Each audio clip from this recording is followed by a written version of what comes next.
Hey yo, it's Bounty Killer, and I'm just here to send some word of empowerment and encouragement to my little brother, Kentrell Garden, better known as NBA YoungBoy.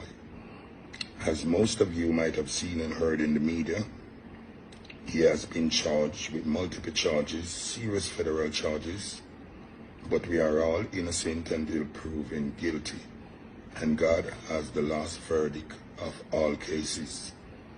And Kentrell, I'm just saying, you're not dead, so you're not done. But we as young, successful black men has been targeted by the system forever. So we have to walk the straight and narrow at all time. So just know that we are here with you in faith and prayers. And we all love you and we're cheering for you. So just hold the faith and stay encouraged and just know that life is a journey. It's not a destination. So it doesn't stop here. So just stay strong and stay empowered, black man. Bless up Kentrell. Kaboom! Hey yo, yellow.